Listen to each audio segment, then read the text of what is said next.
And, you know, I just mentioned a name, but a woman who I saw the other night on television just ripped some poor idiot apart. Megyn Kelly is here, and she's doing... Come up. Come up here, Megyn. She ripped a guy apart.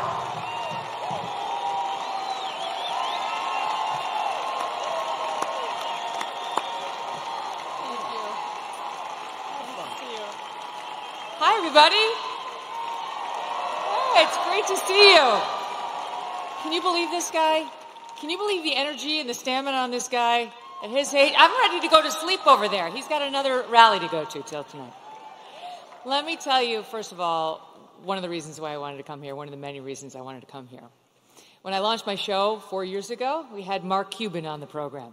You know, yeah. May have seen he was in the news this week. And he started going on about how bad America's race history was and how ashamed he was of America, and that's why he was at all these protests, and he felt it was really important to stand up and speak out about human rights violations. And then it got awkward when I asked him about all the money he was taking from China.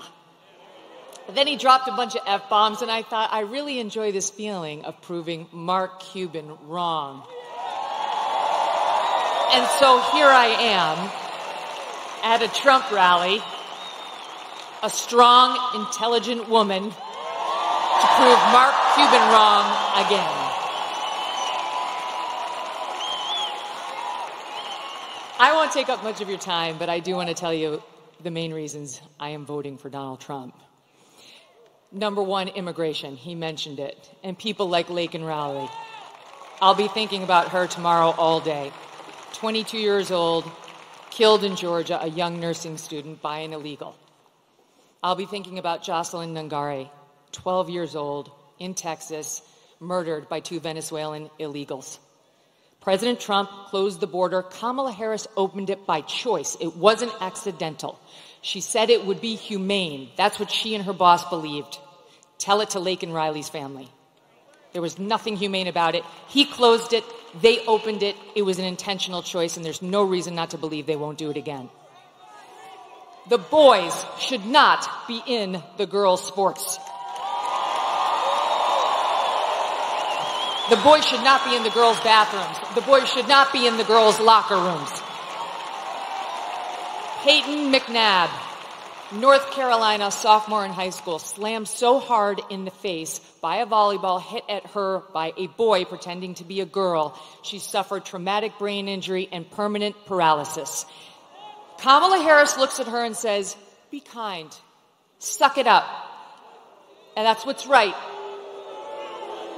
Why do our girls have to face brain damage in order to be kind to boys who want to invade their sports? And by the way, they are going into the women's prisons. She changed the law in California to make sure the taxpayers would pay for their sex change operations.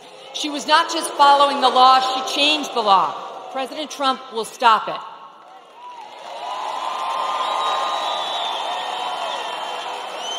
He got mocked by the left for saying he would be a protector of women. He will be a protector of women, and it's why I'm voting for him. He will close the border. He will keep the boys out of girls' sports and where they don't belong. And you know what else? One more thing. He will look out for our boys, too. Our forgotten boys and our forgotten men. Guys like you. Guys like these guys who've got the calluses on their hands, who work for a living with the beards and the tats, who maybe have a beer after work and don't want to be judged by people like Oprah and Beyonce, who will never have to face the consequences of her disastrous economic policies. These guys will. He gets it. President Trump gets it. He will not look at our boys like they're second-class citizens. And ladies out there who want a bit of girl power in this election, let me tell you something. How can you win when the sons and the husbands and the brothers and the dads you love are losing? It's not a win.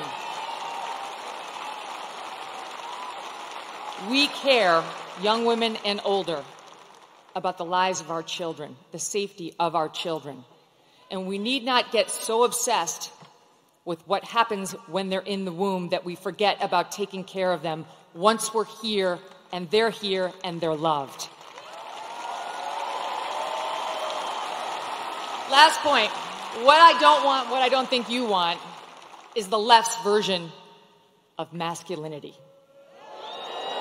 You see that ad they did about Trump voters trying to encourage women to lie to their husbands so that they could vote for her instead of Trump? That's their version of what marriage looks like. An overbearing husband who bullies his wife into saying she voted one way as opposed to an honest, open relationship. Oh, wait, I'm talking about Kamala and Doug.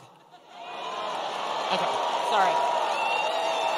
Where was that story in the news? Where was that story? I don't remember a single media person, not one, who sat with him, asked him about the abuse allegations against him by a successful professional attorney who has great details, who has receipts, who has witnesses. No one even asked about it.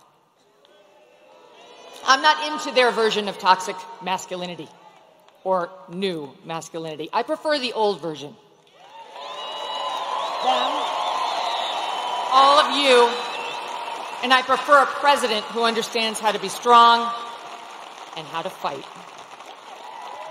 I hope all of you do what I did last week. Vote Trump and get 10 friends to vote Trump too.